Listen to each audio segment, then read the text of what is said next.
আমরা টাকা জমাতে পারি না কেন? মাস পয়লা মোবাইলে স্যালারি ক্রেডিটের মেসেজ, মুখে একগাল হাসি, আর মাস শেষ হতে না হতেই অ্যাকাউন্ট প্রায় খালি। আপনার সাথেও কি এরমই হয়? ভেবে দেখেছেন কখনো টাকাটা ঠিক কোথায় যায়? ছেলে মেয়েদের স্কুলের ফিস, বাড়ির ইএমআই, বাজারের খরচ, আর তারপর হঠাৎ করে আসা আত্মীয়র বাড়ির অনুষ্ঠান, এই সবের পর হাতে আর কিছুই থাকে না। প্রতি মাসেই ভাবেন এই মাস থেকে ঠিক জমাবো, কিন্তু সেই ঠিক মাসটা আর আসে না। আপনি একা নন, ভারতের লক্ষ লক্ষ মধ্যবিত্ত পরিবারের এই একটাই বাস্তব চিত্র। কিন্তু কেন আমরা চেষ্টা করেও টাকা জমাতে পারি না? আজ আমরা কোনো জ্ঞান দেব না, বরং সেই আসল কারণগুলো খুঁজে বার করব, যা আমাদের পকেট খালি করে দেয়। এবং আমি কথা দিচ্ছি, এই ভিডিওর শেষে আপনি এমন কিছু সহজ উপায় জানতে পারবেন যা আপনার আর্থিক জীবনকে বদলে দিতে পারে। তাই শেষ পর্যন্ত অবশ্যই দেখবেন এই ভিডিওটি। আসুন 3টে প্রধান কারণ বুঝি। Lifestyle inflation. আমাদের সবচেয়ে বড় ভুল হলো আমরা কোনো বাজেট তৈরি করি না। আপনার সাথেও কি এমনই হয়? ইনক্রিমেন্ট বা বোনাস পাওয়ার পরে মনে হয়, যাক এবার একটু ভালো করে বাঁচব, আর তারপরেই জোম্যাটো, সুইগি আর খাবার অর্ডার সেসব বেড়েই যায়। সাধারণ বাসের জায়গায় আমরা ক্যাব নিই, আর শপিং মলে গিয়ে দামি ব্র্যান্ডের দিকে চোখ পড়ে যায়, ঠিক তাই না? একেই বলা হয় লাইফস্টাইল ইনফ্লেশন। আয় বাড়ার সাথে সাথে আপনাদের খরচও বাড়তে থাকে, ফলে সঞ্চয় যেখানে ছিল সেখানেই থেকে যায়। আমরা ভাবি এগুলো আমাদের প্রয়োজন, কিন্তু আসলে তা নয়। বেশিরভাগ ক্ষেত্রেই আমাদের ওটা চাহিদা। দ্বিতীয়ত, হঠাৎ আসা বিপদ। আচ্ছা ভাবুন তো, হঠাৎ করে যদি আপনার বাড়িতে পরিবারের কারোর চিকিৎসার জন্য 50,000 টাকা লাগে, বা আপনার ফোনটা হাত থেকে পড়ে যায় আর খারাপ হয়ে যায়, তখন কি করবেন? এই ধরনের পরিস্থিতির জন্যই আপনার দরকার একটি এমার্জেন্সি ফান্ড। কিন্তু বাজেট না থাকার কারণে আমরা এই ফান্ডগুলো তৈরি করতে পারি না। এর ফলে কি হয়? আমরা আমাদের দীর্ঘমেয়াদী বিনিয়োগ, যেমন পিপিএফ বা মিউচুয়াল ফান্ড বা এফডি ভেঙে ফেলি, অথবা আরও খারাপ, আমরা ক্রেডিট কার্ড এবং পার্সোনাল লোনের মতো উচ্চ সুদের ফাঁদে পড়ি। আর এখান থেকেই শুরু হয় তৃতীয় কারণ। তৃতীয়ত, ঋণের দুষ্টু চক্র।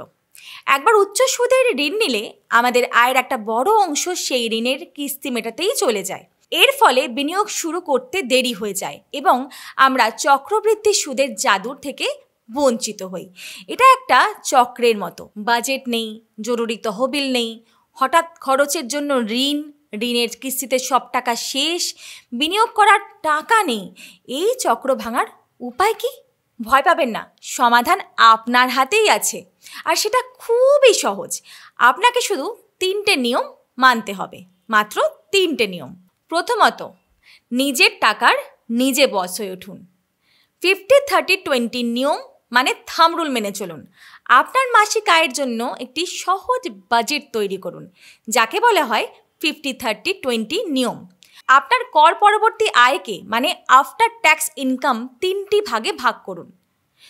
50% প্রয়োজন মানে নিডস, এই টাকা যাবে আপনার সবচেয়ে প্রয়োজনীয়র জন্য, যেমন যাকে ছাড়া আপনার চলবেই না, যেমন বাড়ি ভাড়ার ইএমআই, মাসিক বাজার, ইউটিলিটি বিল এবং যাতায়াতের খরচ। 30% চাহিদা মানে ওয়ান্টস, এই টাকা আপনার শখ, বিনোদন বা জীবিকাকে আনন্দময় করার জন্য, কারণ আজকের দিনটা তো বাঁচতেই হবে, সেটা তো আর ছেড়ে দিলে চলবে না। বাইরে খাওয়া, সিনেমা দেখা, ঘুরতে যাওয়া সব কিছু করুন এই টাকার মধ্যে। আর 20% সঞ্চয় ও বিনিয়োগ মানে সেভিংস অ্যান্ড ইনভেস্টমেন্টস। এটাই হলো আপনার আর্থিক স্বাধীনতার চাবিকাঠি। আপনার আয়ের একটি অংশ পাওয়া মাত্রই আলাদা করে ফেলুন এইটার জন্য।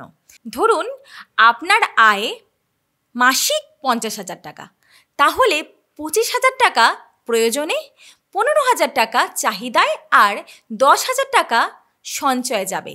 কিন্তু এই সঞ্চয়টা কিভাবে, কোথায় হবে তা জানতে হলে দ্বিতীয় পয়েন্টে যেতে হবে। দ্বিতীয়ত, আপনার আর্থিক রক্ষা কবচ, জরুরি তহবিল।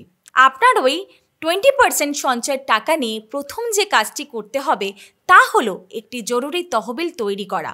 আপনার লক্ষ্য হবে কমপক্ষে 3 থেকে 6 মাসের অপরিহার্য খরচের সমান টাকা জমানো। এই টাকা কোনো ঝুঁকিপূর্ণ জায়গায় রাখবেন না।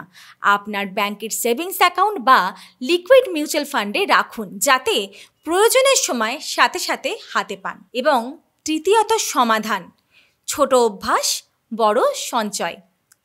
বাজেট মানার পাশাপাশি দৈনন্দিন জীবনে কিছু ছোট ছোট পরিবর্তন আনুন। যেমন অফিসে বাইরের খাবারের বদলে ঘরে তৈরি করা লাঞ্চ বক্স নিয়ে যান। পাবলিক ট্রান্সপোর্টের ব্যবহার বেশি করুন এবং দরকার হলে পায়ে হেঁটে যাতায়াত করুন। বাইরে বেরোলে নিজের সঙ্গে জলের বোতল রাখুন, কারণ বারবার জল কেনার হাত থেকে খরচটা বাঁচবে। আর একটা চ্যালেঞ্জ নিন, সপ্তাহে একটা দিন খরচবিহীন দিন বা নো মানি স্পেন্ড ডে হিসেবে পালন করার চেষ্টা করুন। দেখবেন মাসের শেষে প্রায় অনেকটা টাকা বেঁচে গেছে।